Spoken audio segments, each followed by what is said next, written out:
এটি অপহরণ না, মুক্তিপণন না, এটি আত্মগোপন। এটি অপরাধকে আড়াল করার নিমিত্তে এটা ছিল।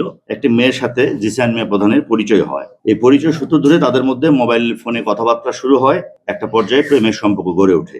জিসান যিনি নিখোঁজ ছিলেন তার ভাড়ার বাসায় মেয়েটিকে জিসান মিয়া ধর্ষণ করে এবং মেয়েটি ধর্ষণের শিকার হয়। এক পর্যায়ে মেয়েটি অন্তঃসত্ত্বা বা প্রেগনেন্ট হয়ে যায় কনসেপ্ট করে।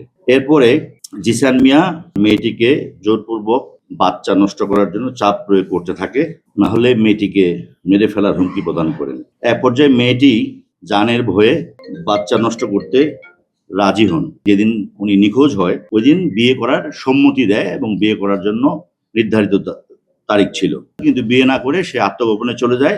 পরে তাকে গতকালকে আমরা জিসানকে পাই, প্রথমে লাকসাম হসপিটালে, এরপরে আমরা উন্নত চিকিৎসার জন্য আমরা নিয়ে আসি আমাদের কুমিল্লা মেডিকেল কলেজ বিশ্ববিদ্যালয়ে। তার শারীরিক টেস্টে সবগুলি রিপোর্টে নেগেটিভ আসছে, অর্থাৎ তার কোনো শারীরিক অসুস্থতা নাই। সে আত্মগোপনে ছিল, নিজেই সে আত্মগোপনে গেছে। ছাত্র শিবিরের কেন্দ্রীয় নেতা, যার পদবি সহকারী আন্তর্জাতিক বিষয়ক সম্পাদক মোহাম্মদ জিসান মিয়া প্রধান, নিখোঁজ হন মর্মে পরের দিন অর্থাৎ 12/6/2026 তারিখ দাউদকান্দি থানায় এসে তার পক্ষে মোহাম্মদ রাসেল আহমেদ একটি জিডি করেন, নিখোঁজ জিডি করেন। নিখোঁজ জিডির পরেই আমরা বিষয়টিকে খুব গুরুত্ব সহকারে নিই। এর প্রেক্ষিতে আমাদের ডিবি এবং থানার একাধিক টিম এবং অফিসারবৃন্দ মাঠে নামে তাকে উদ্ধারের নিমিত্তে। আমরা প্রথমে একজন ব্যক্তির খোঁজ পাই, তার আপন চাচাতো ভাই, নাম সজীব। তার কাছ থেকে আমরা একটি তথ্য পাই যে 5-6 মাস পূর্বে ফেসবুকের মাধ্যমে দাউদকান্দি এলাকায় একটি মেয়ের সাথে জিসান মিয়া প্রধানের পরিচয় হয়। এই পরিচয় সূত্র ধরে তাদের মধ্যে মোবাইল ফোনে কথাবার্তা শুরু হয়। একটা পর্যায়ে প্রেমের সম্পর্ক গড়ে ওঠে।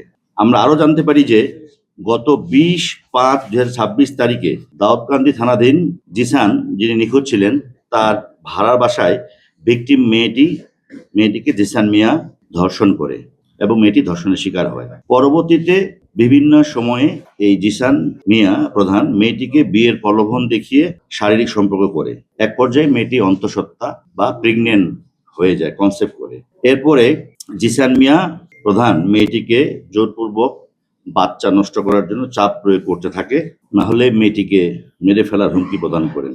এক পর্যায়ে মেয়েটি জানের ভয়ে বাচ্চা নষ্ট করতে রাজি হন। এরপরে জিসান মিয়া তার পূর্ব পরিচিত ঘনিষ্ঠ জনৈক সেকেন্দার আলী ফার্মেসির দোকান করে তার দোকান হতে বাচ্চা নষ্ট করে একটি মেয়েটিকে খাওয়ায়। 2-3 দিন পর বাচ্চা নষ্ট হওয়ার ওষুধ সেবনের ফলে ভিকটিম মেয়েটির প্রচন্ড রক্তক্ষরণ হয়। এই বিষয়টিও মেয়েটি জিসানকে জানায়। এরপরে জিসান একই ফার্মেসি থেকে তার চাচাতো ভাই সজীবকে দিয়ে ব্লিডিং বন্ধের জন্য ওষুধ প্রয়োগ করে মেয়েটির বাড়িতে পৌঁছে দেয়। রক্তক্ষরণ বন্ধ হওয়ার পর মেয়েটি জিসানকে বিয়ের জন্য চাপ প্রয়োগ করে। তারই ধারাবাহিকতায় গত 12/6/2026 তারিখ, যেদিন উনি নিখোঁজ হয় ওই দিন বিয়ে করার সম্মতি দেয় এবং বিয়ে করার জন্য নির্ধারিত তারিখ ছিল, কিন্তু বিয়ে না করে সে আত্মগোপনে চলে যায়। কারণ 11 তারিখ রাত 8টার পর যে বিয়ে করবে এই কথাবার্তা হয়, এটা আমরা মোবাইল প্রযুক্তির মাধ্যমে আমাদের কাছে অনেকগুলো মেসেজ আছে, আমরা পেয়েছি মেয়েটির মোবাইল থেকে। পরে তাকে গতকালকে আমরা যে জায়গা থেকে উদ্ধার করি আমাদের ডিবি টিম, আমরা যখন জিসানের বাবা মাকে এবং তার ভাইকে দাউদকান্দি থানায় নিয়ে আসি যে ঘটনা তো এরকম, আসলে উনি তো নিখোঁজ না, উনি কি আত্মগোপন, আপনারা জানেন। তার কিছুক্ষণের মধ্যেই তারাই বলছে যে তাদের ভাই, জিসানের যে ভাই, সে বলছে লাকসামে পাওয়া গেছে।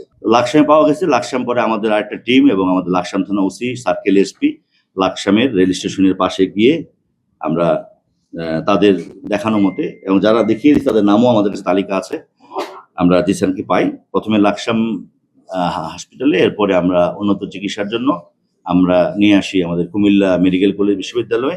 এখানে সে নিবিড় পরিচর্যা এবং তার সমস্ত শারীরিক টেস্ট করা হয়। তার শারীরিক টেস্টে সবগুলি রিপোর্টে নেগেটিভ আসছে, অর্থাৎ তার কোনো শারীরিক অসুস্থতা নাই। সে আত্মগোপনে ছিল, নিজেই সে আত্মগোপনে গেছে, তার কোনো শারীরিক সমস্যা নাই, সে সুস্থ।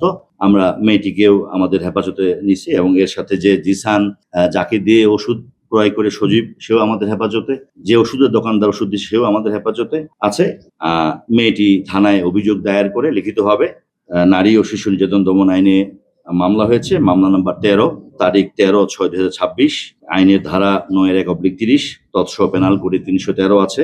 ভ্রূণ নষ্টের 506 34 পেনাল কোড মামলা রুজু হয়েছে। আমরা মামলাটি নিবিড়ভাবে তদন্ত করব। আমরা দৃষ্টান্তমূলক শাস্তি যেন হয়, আমরা মামলাটি তদন্ত করে অতি শীঘ্রই আমরা বিজ্ঞ আদালতে মামলার পুলিশ রিপোর্ট প্রতিবেদন প্রেরণ করব। গতকাল সারাদিন মিডিয়ায়, সোশ্যাল মিডিয়ায় অপহরণ, মুক্তিপণ বিভিন্ন নিউজ আসতেছিল। আমরা সারাটাক্ষণ আমরা নিবিড়ভাবে আমাদের টিমগুলি কাজ করেছে। আমরা প্রকৃত ঘটনাটি উদ্ঘাটন করতে সক্ষম হয়েছি। এখানে মূলত 4 জন। মামলা তো আসামি তো আমরা না, মানে যিনি ভিকটিম, ক্ষতিগ্রস্ত, উনি যেভাবে লিখিত দিয়েছেন আমরা সেই হিসেবে তো এখানে মূলত তো জিসান হচ্ছে তার সাথে ধর্ষণের যে আসামি, আর বাকি যে ওষুধ দিয়ে তাকে তার আপনার বাচ্চার যে গর্ভপাত করা যারা সহযোগী ছিল তারা সহযোগী আসামি হিসেবে মোট 4 জন আছে। এটি অপহরণ না, মুক্তিপণ না।